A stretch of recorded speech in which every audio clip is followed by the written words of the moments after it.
Hey, collective, it's Anne Marie. Oh, and Galaxy. Oh, honey. So we have worked through our little. Just go on the chair. Sorry. Okay, good boy. He's a good cat. Okay, just stay there.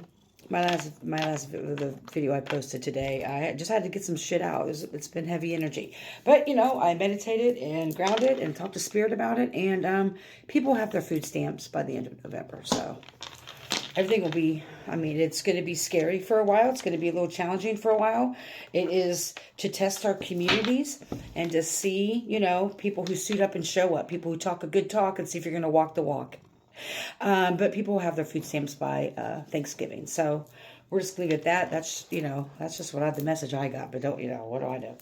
Anyway, that being said, let's pull some cards and get some messages of clarity for those who like it. Oh, Galaxy, look, there's a black cat. It's a black cat. He's like, I don't care. You're not petting me. Turn away.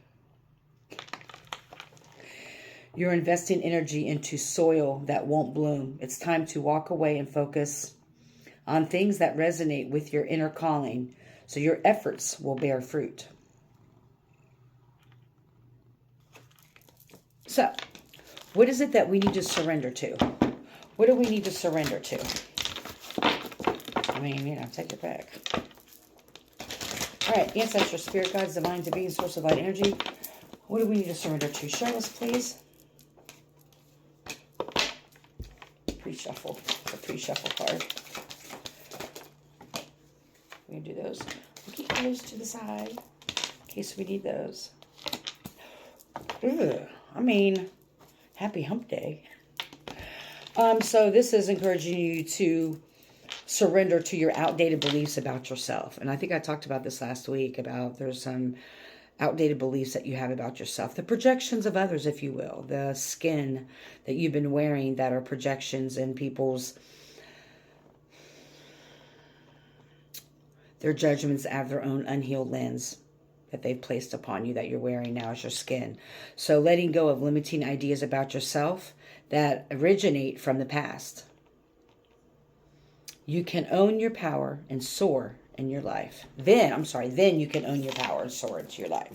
This may have to do with surrendering also to unhealthy relationships in your life. These unhealthy relationships may have because of these cycles of these unhealthy relationships, or whoever this person was in this unhealthy relationship, they may have projected a lot of their own insecurities onto you to make you feel as though you're not good enough, you're not worthy. These could also be old conditionings and patterns and beliefs, that stemmed from your childhood that you just kept recreating through different types of connections in your life, whether they're romantic relationships or not. But these unhealthy relationships, again, these can be unhealthy friendships, unhealthy relationships with family members, an unhealthy relationship with coworkers, unhealthy relationships romantically, right? So letting go of relationships that don't serve you, including unavailable or toxic people. You deserve to be treasured by others and to be surrounded by positive people, right? That don't serve you. If your father was, or mother, if your caregiver was emotionally unavailable to you as a child, they may have been physically present, but emotionally unavailable. Like, my father was, until 6th grade, but my parents were married until about 5th grade, I think. My father was never there, and he was detached, had his own issues. My mother was checked out. She was in and out of mental health hospitals. When she wasn't in mental health hospitals, she was physically there, but she had her own traumas and things that she was going through. And so how she dealt with emotions was like feeding us, right? She was like, oh, you had a fight at school, something bad happened to you, here's a fucking piece of cheese, right? And so what happened is that I, unbeknownst to me until a couple years ago, realized that I attracted relationships that they weren't available to me. They were emotionally detached from me in certain ways. So I kind of just kept that cycle going. I'm always attracted to unobtainable people, right? Not anymore, but that's how it used to be. Emotionally unavailable, people who were checked out, people who weren't in touch with their feelings, right? And so I kept this cycle going. And because I had this belief in myself that I had to work hard for love. I had to fight for love. And I had a total misconception of love. I thought it was conditional because I was raised that way. Your love is conditional. If you do as I say, it was there was a lot of codependency, a lot of narcissism in my family. And so I had this skewed view on the beliefs about myself, how I show up in relationships, and about love. And so it recreated itself as an adult. And so the outdated belief could be that, that you're not worthy, you're not lovable of relationships, right? And we talked about the wonder and awe. And these are all sticking it together. Oh, there's a lot of these. So how much time do we have? All right, so the two cards will be the surrender to your denial of this and surrender to trust, about trusting yourself. I don't know why these are sticky. Accept people and situations exactly as they are without denying the difficulties.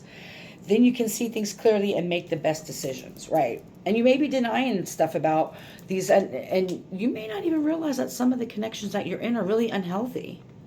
You know that girlfriend you have that always takes a dig at you, but she's just joking? She's jealous of you. You know that one friend that you're always there for them, but when you really need something, things don't fall through.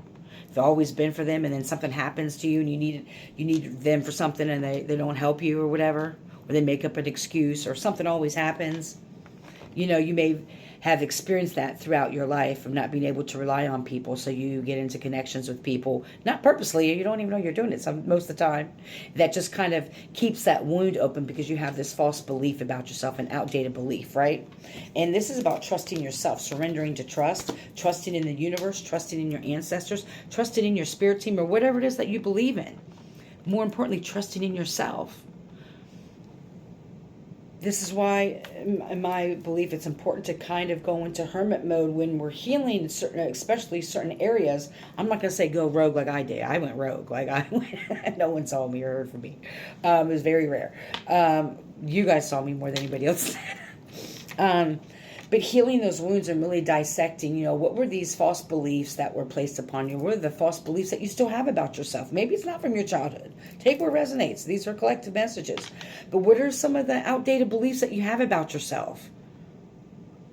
How are the unhealthy relationships or connections keeping you stuck in these outdated beliefs or in these cycles?